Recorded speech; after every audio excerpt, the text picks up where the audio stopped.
Michael Oyamo bende ne en jating dai mar gawan machon ma Migori Okoth Obado pedho neno mare nyim jang'ad bura e Doma Milimani bang' tude kod nek mar Sharon Otieno.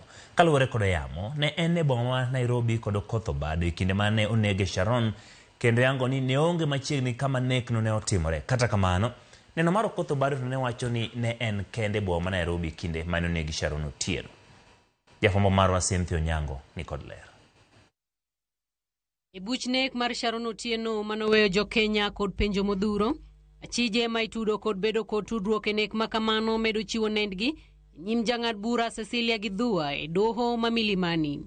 Michael Oyamo ma bende ne en jating dai mar gavana machon ma Migori Okoth Obado onyiso doho ni simbe mar ong'we yamo ne tiyo kinyi ma tarik 3 dwe mar 9 2018 chieng' mane onegie Sharon e neno ma opogore kod neno manopedhi kod okinde manomako burano e doho.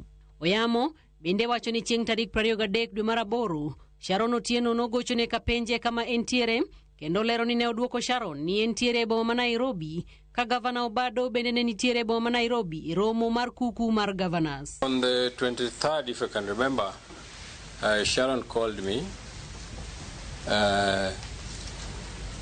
trying to find out where I was. On that day I told her that I was in Nairobi. Then she also inquired when I would be back from Nairobi. Neno mar Michael Oyamo kata kamano onyiso tuomruok kod pogruok e neno e kinde kod Okoth Obado mano onyiso doho ni ne odhi e boma ma Nairobi kende wuon maonge ng'ata mano okowe.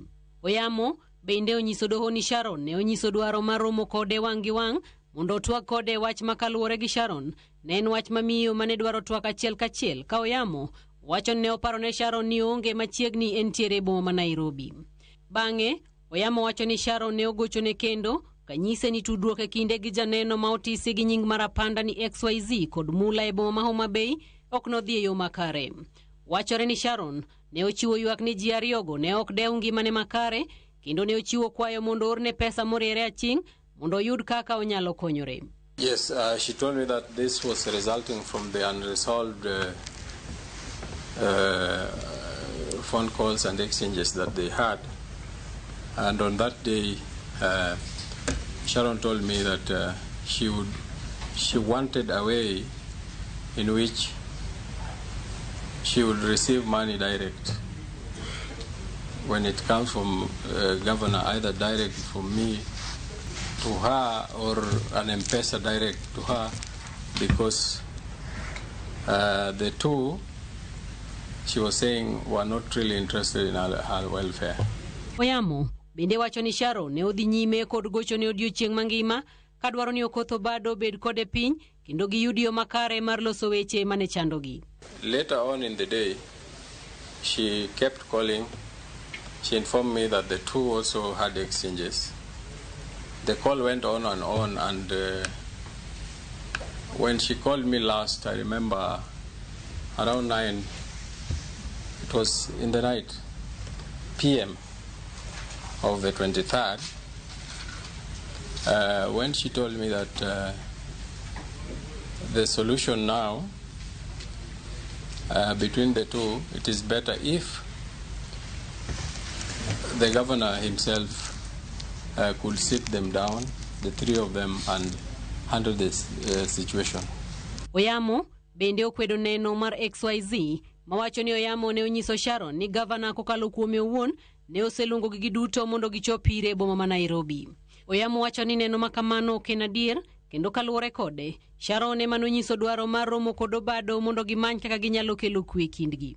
E temo chano kaka weche ne obedo e kinde kod Sharon Otieno e kinde mane giromo e magawa mar Gracia, Oyamo lero ni Sharon noyiero rombgi mondo bede magawano nikech ne en otend wat Sharon.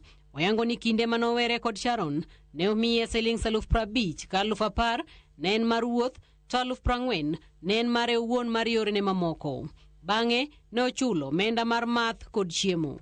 Nyiso doho ni kane giwere kod Sharon noidho nyamburko kod janeno motisi ni XYZ ka en owuon ne odong' ma ok oidho nyamburko no. Burano pod dhi nyime ka igeno ng'eyo matut ewi nek mar nyadendino. Cynthia Onyango, Ramogi TV, Nairobi. Ya Karamogi tok yudo report ma Cynthia Onyango bedo ka wa kawiyo kata kamano kapok kawo yweyo nitie ji